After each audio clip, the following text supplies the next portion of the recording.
Hello friends, I'm Dr. Sudhir Gochade from Shri RLT College of Science, Akola.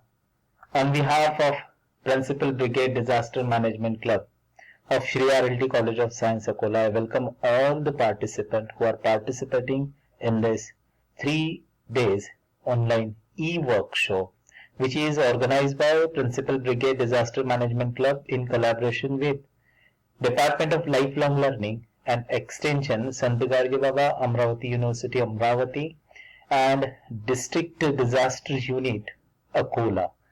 Friends, I must welcome all of you in this beautiful workshop which will give you knowledge about how to manage the disasters.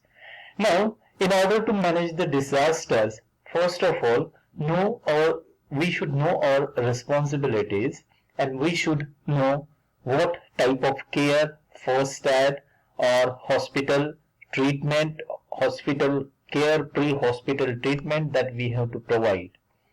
So in this lecture I will be talking with all of you on the topic emergency medical services and medical first responder. So this is topic of our discussion. Friends, let me tell you, all these lectures in the workshop, basically these are dedicated to our team of NDRF, National Disaster Response Force. Friends, whatever natural, man-made calamities that comes, whatever disaster comes, yes, NDRF is a team which always takes a lead, which works to save the lives and which helps all the people. Again, after saving the life, they works in rehabilitation work also. Friends, we have to get an idea how to give pre-hospital treatment, how to provide primary care to the victims of disasters. So let us talk about emergency medical services and what MFR is.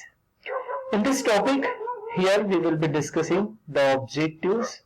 In these objectives, what are medical services, where casualty has happened, near by your area, आप जिस जगह पे खड़े हैं, जहां पर है आपके आसपास कहीं कैजुअलिटीज होती है, वहां पर किस तरह की इमरजेंसी मेडिकल सर्विसेज हमको प्रोवाइड करनी है, ये हमें इस टॉपिक में, इस लेक्चर में डिस्कस करना है. And duties of MFR, duties of you, वो हम लोगों को यहाँ पर डिस्कस करना है. अगर वहां पे कहीं नेग्लिजेंस होता है तो वो किस तरह का negligence, how it can be fatal, how it can be harmful, that also we have to discuss in this lecture here. इसके बाद में परित्याग करना क्या होता है, ये भी हम इस लेक्चर में देखेंगे. इसके बाद में जो विक्टिम है, जिसको हम लोग हेल्प करने जा रहे हैं, सो whenever we are going to give them pre-hospital care, at that time we have to take the consent of that victim. तो implied और expressed type of consent होता है, that we will be discussing, and this is our basic objective of this topic. अब देखते हैं हम लोग emergency medical services, EMS. What EMS basically is, क्या है इमरजेंसी मेडिकल सर्विसेज? फ्रेंड, जब कभी भी कैजुअलिटी होती है, कोई भी डिजास्टर आता है, या फिर आप ऐसी जगह पे खड़े हैं जहां पर कोई दुर्घटना हुई है, at that time we have to call on 108 and we have to inform the medical officers or whatever technicians nearby your area. So after calling 108, you will get the help. They will come to the location where casualty has happened. Emergency medical services, this is nothing but a network of resources which are linked together, who aims to provide emergency care and also to transport the victims of illness or whatever injury that has happened. So here is a chart which explains the emergency medical services. Community जहां पर casualty हुई है, वहां से ये जो हम लोग कॉल करेंगे, so this is linked with hospital centre.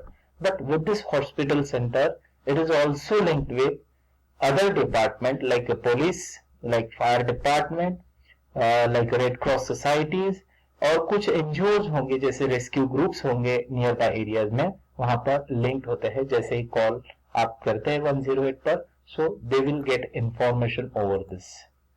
Now medical first responder, यानी आप अगर ऐसी कैजुअलिटी, ऐसी दुर्घटना, ऐसी घटना कहीं होती है और आप वहां पर मौजूद है, तो ऐसे समय में मेडिकल फर्स्ट रिस्पॉन्डर का काम क्या है?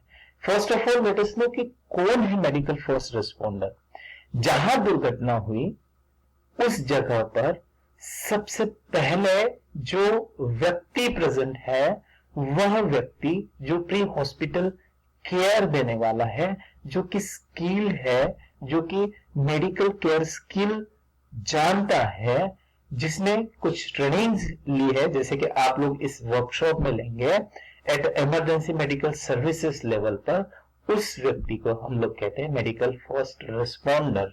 जो प्री हॉस्पिटल केयर देने में स्किल्ड हो, जो जानता हो, उसको हम लोग मेडिकल फर्स्ट रिस्पॉन्डर कहते हैं।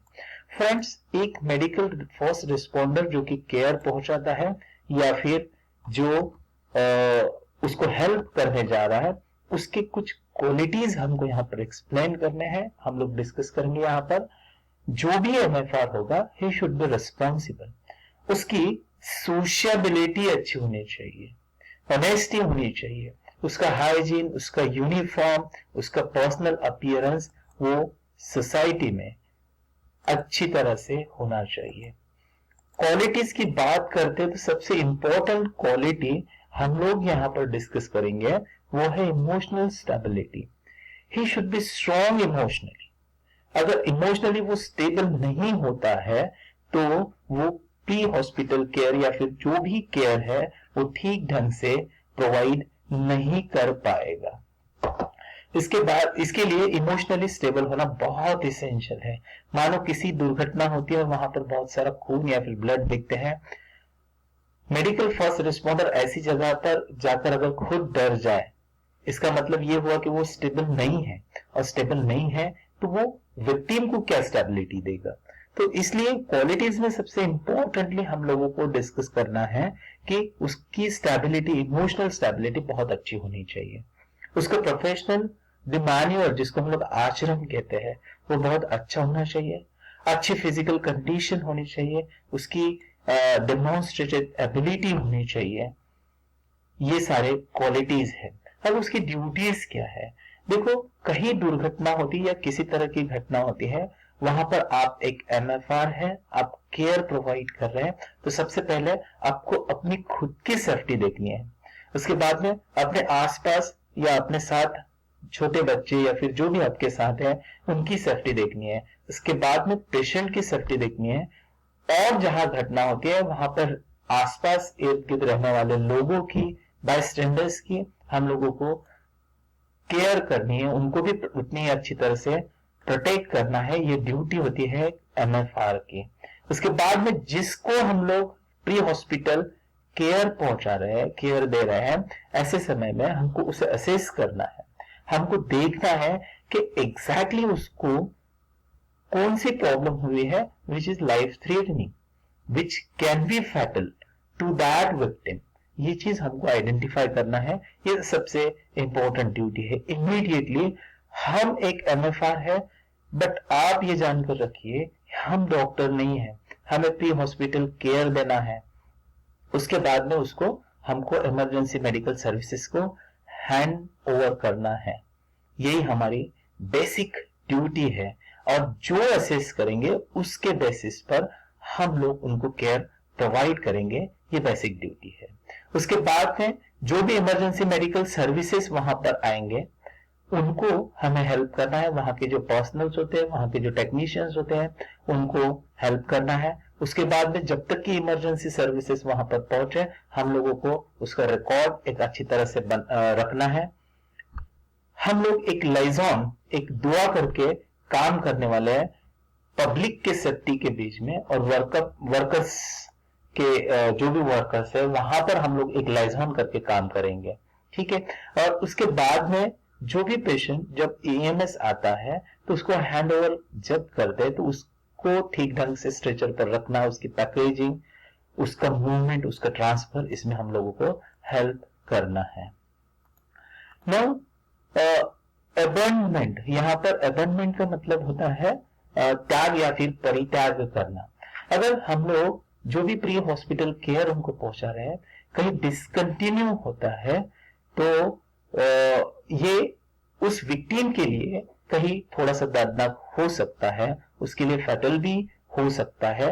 अगर हम एक एमएफआर है तो ये हमारी ड्यूटी बनती है कि जब तक मेडिकल प्रोफेशनल कोई वहां पर आए नहीं, या फिर जितने आप स्किल्ड है, आप जिस जैसे जानते हैं, आपके इतना ही या आपसे बेटर स्किल्ड पर्सन जब तक नहीं आता है तब तक हम लोग उसको डिसकंटिन्यू नहीं कर सकते हैं। डिजास्टर मैनेजमेंट ये हम लोग सीख रहे हैं, इसका मतलब है कि हमको कहीं ना कहीं किसी की जान बचाने में हेल्प करना है। नेग्लिजेंस, अगर हम लोग प्रॉपर केयर नहीं प्रोवाइड करते और उसकी इंजुरी अगर बढ़ती है या फिर डेथ होती है तो इसको बहुत बड़ा नेग्लिजेंस कहा जाएगा। एक एमएफआर के लिए एक ये बहुत बैड चीज होती है कि नेग्लिजेंस होना और जिसकी वजह से विक्टिम की डेथ होना या फिर उसको ज्यादा हार्म होना। पेशेंट्स के भी कुछ राइट्स है कि वो प्री हॉस्पिटल केयर रिसीव करे या फिर नहीं करे, ये राइट पेशेंट के है। अगर हम लोग एमएफआर है, हम लोग हेल्प कर रहे हैं, बट उनकी कॉन्फिडेंशियलिटी हमको उतनी ही मेंटेन करना है, ये सबसे इंपॉर्टेंट चीज है। पेशेंट्स के राइट्स भी होते हैं, समटाइम्स वो रिफ्यूज भी कर सकते हैं कि हमें प्री हॉस्पिटल केयर नहीं चाहिए करके, but in sometimes they have to sign a refusal form. अगर वो ठीक ढंग से कॉन्शियस है और हम वो खुद रिफ्यूज कर रहा है तो at that time they have to submit refusal form. Implied consent, अभी कंसेंट के बारे में हम लोग बात करते हैं तो सबसे पहले इम्प्लाइड कंसेंट जिसको हम लोग कहते हैं ध्वनित सम्मति। यहां पर क्या होता है, अगर विक्टिम अनकॉन्शियस है, सीरियसली इंज्योर्ड है, ऐसे समय में वो खुद बता नहीं सकेगा, तो इसका मतलब वो हमको हेल्प के लिए बुला रहा है और हमको उनकी मदद करनी चाहिए। इसको इम्प्लाइड कंसेंट कहते हैं। एक्सप्रेस्ड कंसेंट, एक्सप्रेस कंसेंट उसको कहते हैं from every responsive person, if we get permission, this will be the expressed consent because he is expressing. When adult patient is there and if he is permitting us to take pre-hospital care, that means he is expressing. That means you can provide care. Basic personal protective equipments यहाँ पर हम लोग कुछ explain करेंगे, जैसे latex gloves है, personal mask है, आई protection, gown, CPR mask, CPR हम लोग इसको डिस्कस करेंगे बाद में। ये सारे पर्सनल प्रोटेक्टिव इक्विपमेंट्स है। अगर आप एक एमएफआर है तो आपके पास ये भी चीजें होनी चाहिए, जैसे किट है, ड्रेसिंग्स है, बैंडेजेस है, टेप है, आई गार्ड है, टॉर्निकेट है, ब्लैंकेट्स भी यूजफुल होते हैं, जैसे बर्न्स में आपको नेक्स्ट लेक्चर में आप देखेंगे। शीट्स, पिलोज होंगे, स्प्लिंट्स होंगे, बैंडेजेस, सीजर्स ये अपने पास होने चाहिए। ऑक्सीजन एक्सेसरीज ये हर बार हमारे पास होते नहीं है, बट आर्टिफिशियल ब्रीदिंग वगैरह क्या चीज होती है ये आपको पता होने चाहिए। बैकबोर्ड, बैकबोर्ड या हार्डबोर्ड एक होना चाहिए। अगर हम लोगों के पास स्ट्रेचर के नहीं है तो बैकबोर्ड जैसा हार्ड जिस पर हम लोग मूव कर सके, ट्रांसपोर्ट कर सके। और इम्पोर्टेंटली अगर एक्सीडेंटल केस है तो सर्वाइकल कॉलर्स वो बहुत इंपॉर्टेंट है। पेन लाइट, आजकल मोबाइल सभी के पास है, वहां पे लाइट होता है। Blood pressure cup, stethoscope, Betadine जैसे डिसइंफेक्टेंट, एक्टिव चारकोल, टंग डिप्रेसर, ये चीजें होना चाहिए। फ्रेंड्स, ये एक एमएफआर और ईएमएस का छोटा सा इंट्रोडक्शन है। इसके बाद के लेक्चर्स में आपको किस तरह से कैजुअलिटीज मैनेज की जाती है, किस तरह से प्री हॉस्पिटल केयर प्रोवाइड की जाती है, ये सारे बाकी के सीरीज में लेक्चर्स में आप यहाँ पर जानेंगे। Thank you very much for calm listening in this EMS and MFR. So you are most welcome, my friends, and after this you will be well known with what MFR and what EMS exactly is. Thank you so much.